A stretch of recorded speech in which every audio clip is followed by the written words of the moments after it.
Good morning students. तो आज हम पढ़ेंगे science class 10th chapter 3 part 2। तो आज हम पढ़ेंगे how we fill electrons, how we fill electrons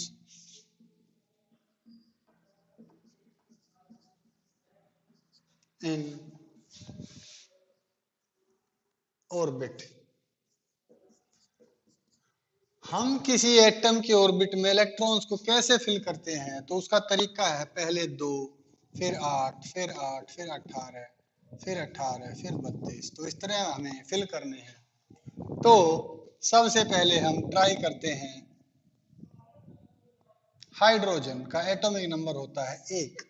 तो इसका मतलब क्या है कि हाइड्रोजन के पास सिर्फ एक प्रोटॉन और एक इलेक्ट्रॉन है। तो प्रोटॉन तो लिखेंगे न्यूक्लियस में, और न्यूक्लियस को हम सिर्फ पॉजिटिव साइन से रिप्रेजेंट कर सकते हैं, और इसके चारों ओर एक इलेक्ट्रॉन। अब देखिए हीलियम, हीलियम का एटॉमिक नंबर 2 होता है। तो इसके पास 2 ही इलेक्ट्रॉन हैं। अब देखिए लिथियम, लिथियम का एटॉमिक नंबर 3 होता है। तो देखिए ये लिथियम का न्यूक्लियस हो गया, ये पहला ऑर्बिट, पहले ऑर्बिट में 2 इलेक्ट्रॉन, तो इसके पास कुल कितने हैं? 3। तो बचा हुआ एक बाहरी ऑर्बिट में। तो इस तरह हम देखते हैं नाइट्रोजन, नाइट्रोजन का होता है 7। तो ये नाइट्रोजन न्यूक्लियस जिसमें 7 प्रोटॉन हैं, और ये देखिए पहले ऑर्बिट में 2, उससे अगले वाले में 1, 2, 3, 4 और 5, 5 और 2 7। अब देखिए मान लीजिए क्लोरीन है, इसका एटॉमिक नंबर 17 है। तो ये हो गया क्लोरीन का न्यूक्लियस, ये पहला ऑर्बिट, इसमें 2, ये दूसरा ऑर्बिट, इसमें 1, 2, 3, 4, 5, 6, 7, 8। तो 8 और 2 10, लेकिन क्लोरीन के पास कितने हैं टोटल? 17। तो 1, 2, 3, 4, 5, 6, 7। तो अब हो गई ये 17। तो इस तरह हम अलग अलग ऑर्बिट में इलेक्ट्रॉन्स को फिल करते हैं।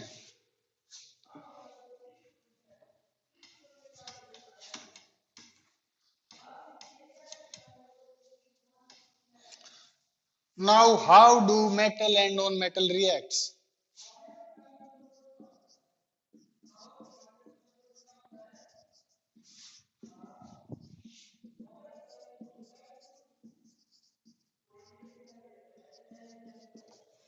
तो मेटल और नॉन मेटल कैसे रिएक्ट करते हैं, हम इसका एग्जांपल लेते हैं। सोडियम प्लस क्लोरीन से जो बनता है NaCl। तो ये कैसे बनता है? सोडियम का एटॉमिक नंबर 11 है, क्लोरीन का 17 है। तो मैं यहाँ पहले सोडियम का न्यूक्लियस लेता हूँ, और इसके पास है 11 प्रोटॉन और 11 ही इलेक्ट्रॉन। तो पहले वाले में 2,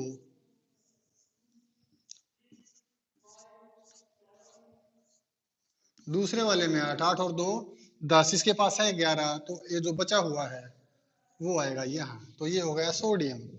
अब देखिए ये हमारे पास क्लोरीन का न्यूक्लियस। तो पहले ऑर्बिट में 2, दूसरे में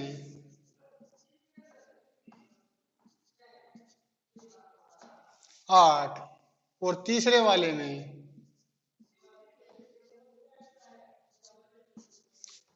तो ये हो गया सोडियम, ये हो गया क्लोरीन, ये सोडियम और ये chlorine.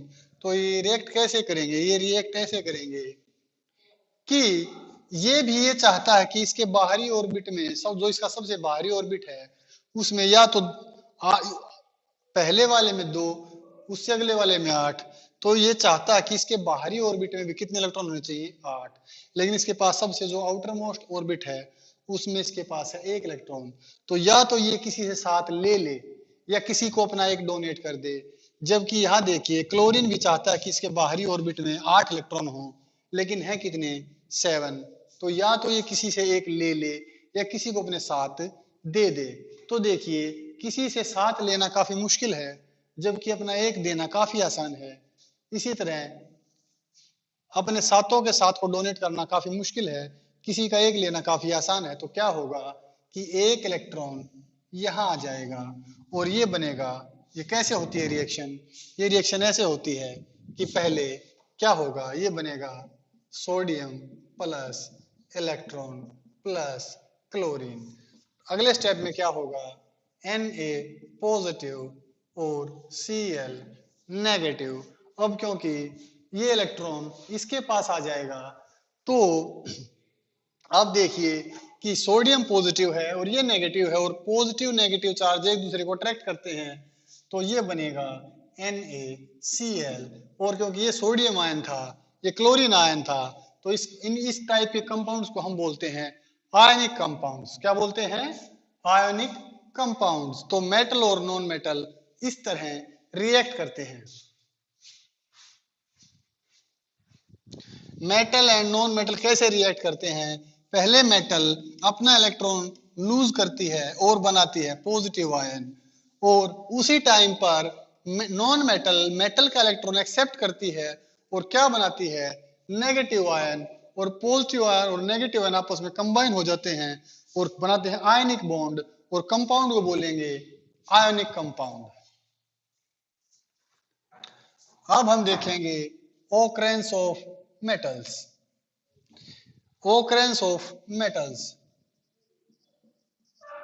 occurrence of metals।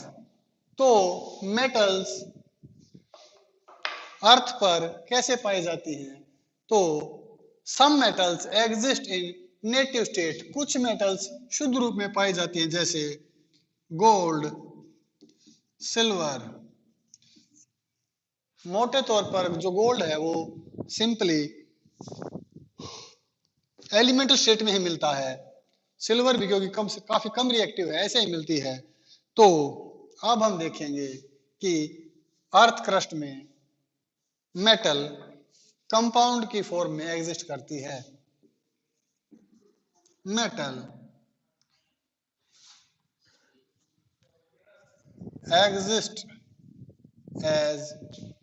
exist in native state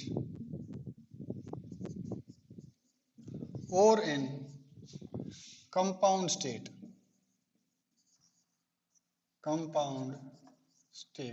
in nature।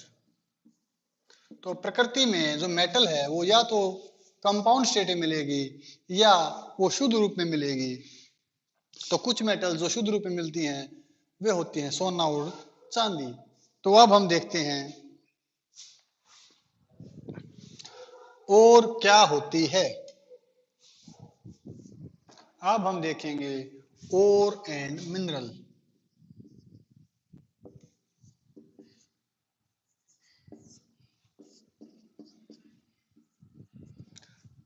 Ore is a mineral. Ore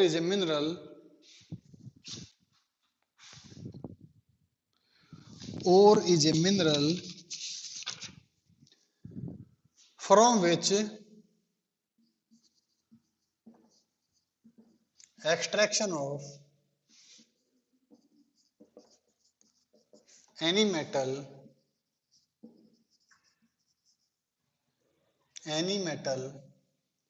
is feasible,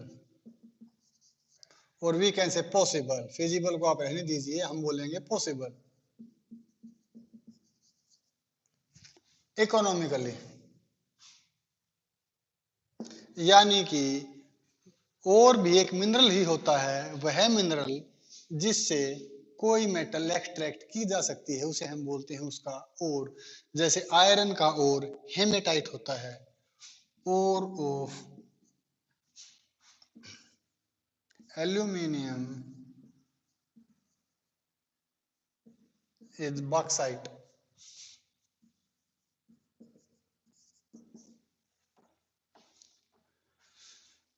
तो और एल्यूमिना भी होता है Al2O3। तो मिनरल क्या होता है? Minerals the metals exist in compound states in earth crust and these are called minerals. तो अर्थ में जो मेटल है वो कंपाउंड स्टेट में एग्जिस्ट करती है और इनको हम क्या बोलते हैं, मिनरल्स बोलते हैं। तो ध्यान दीजिए कि और भी एक मिनरल होती है, लेकिन हर एक मिनरल एक और नहीं होता है। Every mineral is not a और, बट एवरी और इज ए मिनरल। तो कहने का मकसद ये है कि हर एक मिनरल से मेटल को एक्सट्रैक्ट करना आसान नहीं होता है, फिजिबल नहीं होता है इकोनॉमिकली और टेक्नोलॉजिकली। कई बार हम कई मिनरल से किसी मेटल को एफिशिएंट तरीके से एक्सट्रैक्ट नहीं कर पाते हैं, तो उसे हम उसको ओर नहीं बोलते। और वही मिनरल होता है जिसके अंदर से कोई मेटल एक्सट्रैक्ट की जा सके, जैसे आयरन की ओर होती है हेमेटाइट। हेमेटाइट। तो अब हम देखेंगे कि हम extraction of metals, extraction of metals, extraction of metals.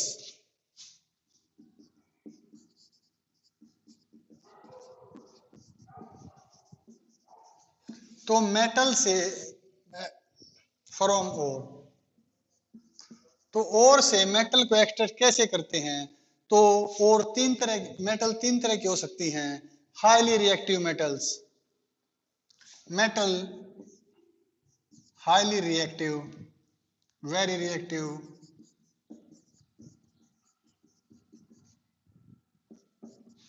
such as sodium, potassium, etc. Medium reactive, जैसे कि आयरन, कॉपर, etc. एक होता है लो रिएक्टिव, जैसे कि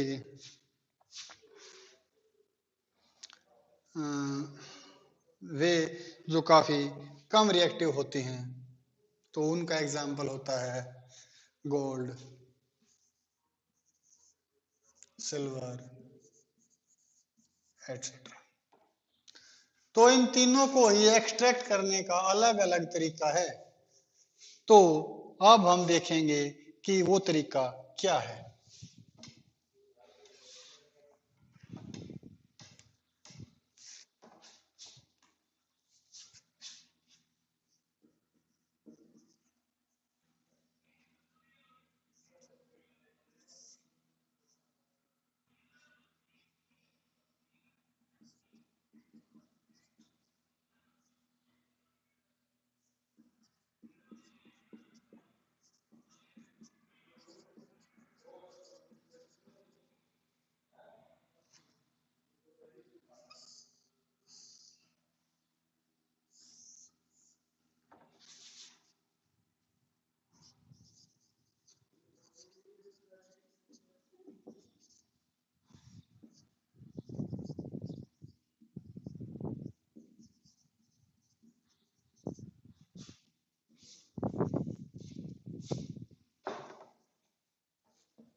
तो पहले होती है हमारे पास ओर, फिर हम उसको करते हैं एनरिचमेंट ऑफ ओर या बेनिफिकेशन ऑफ ओर।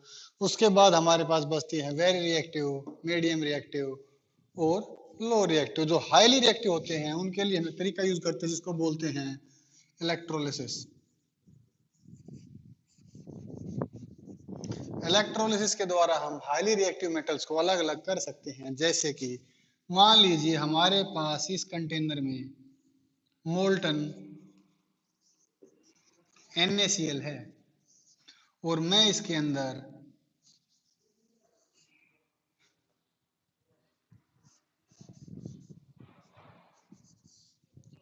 तो ये पॉजिटिव, ये नेगेटिव, ये एनोड, ये कैथोड।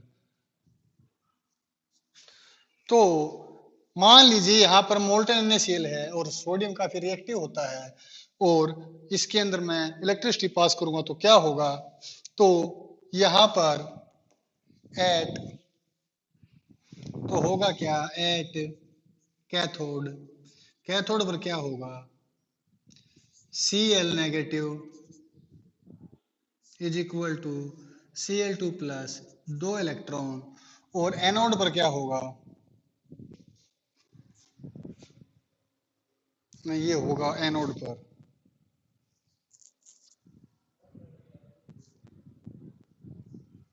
ये होगा एनोड पर, और कैथोड पर क्या होगा, कैथोड पर होगा sodium plus electron is equal to sodium.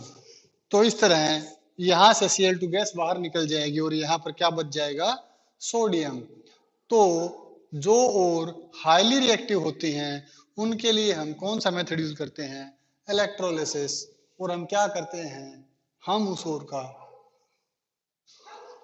Electrolysis कर देते हैं, और एक जगह पर एक मेटल या एक कंपाउंड मिलेगा, एक जगह पर दूसरा, यानी कि यहाँ के एनोड पर हमें मिल रही है क्लोरीन गैस, जबकि कैथोड पर हमें मिल रहा है सोडियम।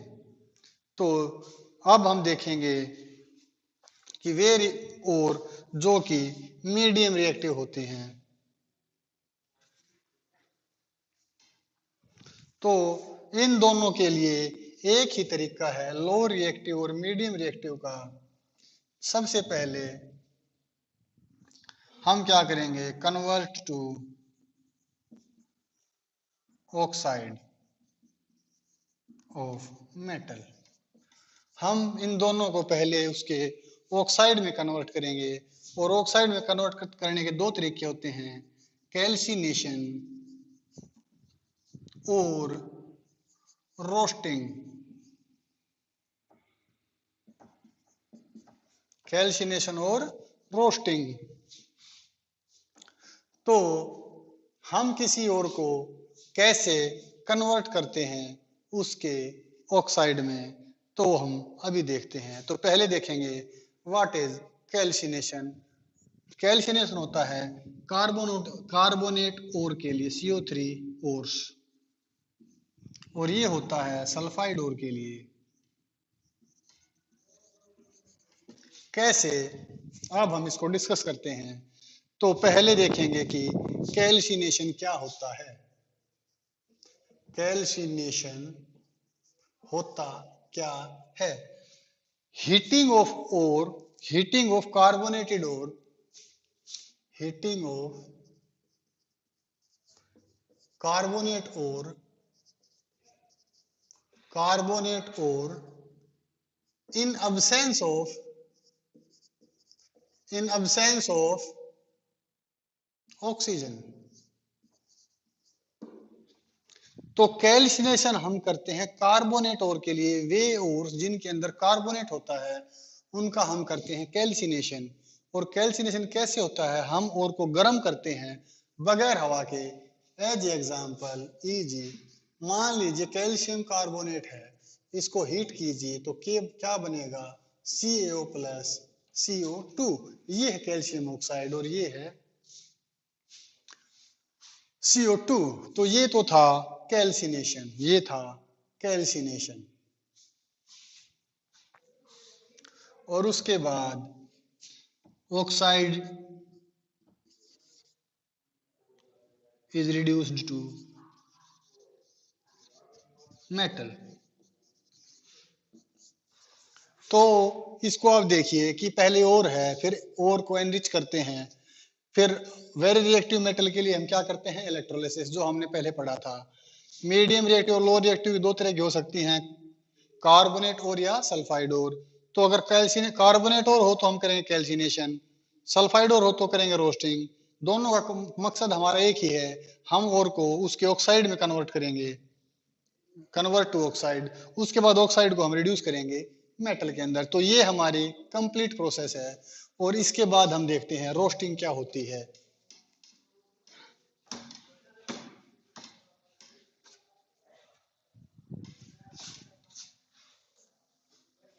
रोस्टिंग क्या होती है,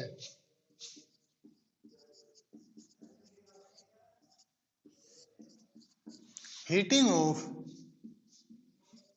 हीटिंग ऑफ सल्फाइड और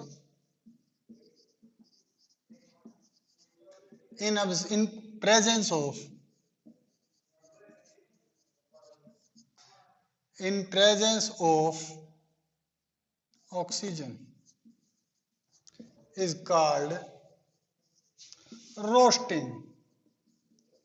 अगर हमारे पास कोई सल्फाइड और हो और उसको हम गर्म करें हवा के साथ, ऑक्सीजन के साथ, तो उसे हम बोलेंगे रोस्टिंग। कैसे? मान लीजिए हमारे पास जिंक सल्फाइड है और मैं इसमें ऑक्सीजन ऐड कर देता हूं, 3 ऑक्सीजन ऐड कर देते हैं, तो क्या होगा? तो होगा ZnO plus SO2, ZnO plus SO2। तो देखिए जिंक सल्फाइड, ये सल्फाइड और थी, इसको हमने ऑक्सीजन के साथ गर्म किया तो जिंक ऑक्साइड बना और क्या बना? Sulphur dioxide gas. तो अगर सल्फाइड और हो तो हम क्या करेंगे? हम उसको गर्म करेंगे हवा के साथ और इस प्रोसेस को बोलेंगे रोस्टिंग। अगर और कैसी होती? अगर और होती कार्बोनेट तो हम उसको करते गर्म बगैर हवा के और उसको हम बोलते कैल्सिनेशन। मकसद दोनों का एक ही है, हम धीरे धीरे उसको कन्वर्ट कर रहे हैं ऑक्साइड में। उसके बाद आता है रिडक्शन, इसके बाद आता है रिडक्शन। एक बार जब हमारी ओर अपने ऑक्साइड में कन्वर्ट हो गई तो हमारे पास एक ही चीज बचती है, रिडक्शन। तो मान लीजिए हमारे पास जिंक ऑक्साइड है, तो मैं अगर इसको CO के साथ रिएक्ट कराऊं, कार्बन मोनोऑक्साइड के साथ CO कार्बन मोनोऑक्साइड रिएक्ट कराएं, तो क्या बनेगा? Zn plus CO2। या हमारे पास होता, मान लीजिए CuO, तो उसका भी सेम प्रोसेस होता, Cu प्लस CO2। तो इसको हम बोलते हैं रिडक्शन। रिडक्शन क्या होता है? एडिशन ऑफ हाइड्रोजन और रिमूवल ऑफ ऑक्सीजन। तो यहाँ जिंक ऑक्साइड से ऑक्सीजन रिमूव हो गया तो ये हो गया रिडक्शन, और जबकि CO के साथ एक O ऐड हो गया तो इसका हो गया ऑक्सीडेशन। तो ये थी हमारी एक्सट्रैक्शन ऑफ मेटल्स। तो हम इसको फिर से देखते हैं।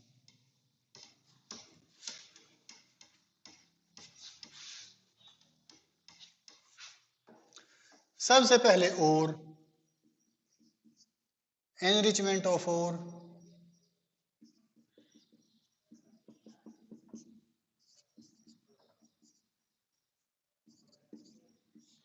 उसके बाद या तो होगा इलेक्ट्रोलिसिस,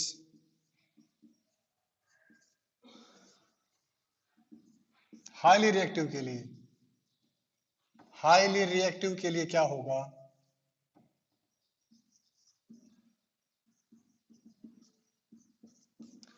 हाईली रिएक्टिव और के लिए हम करेंगे इलेक्ट्रोलिसिस, और अदरवाइज कैल्सिनेशन और रोस्टिंग।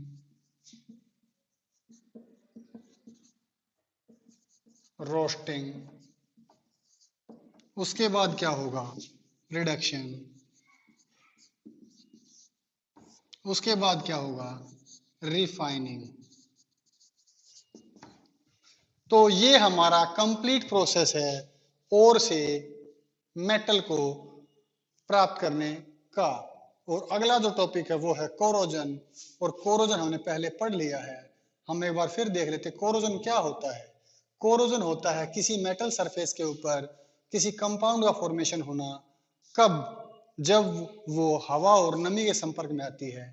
तो the formation of A compound on the surface of a metal when it come in contact with air and moisture is called corrosion. और ये हमने पहले ही पढ़ रखा है, और उसे काफी सारे तरीके हैं, पेंटिंग है, ऑयल वगैरह है, इलेक्ट्रोप्लेटिंग है, तो हमने पहले डिस्कस कर लिया।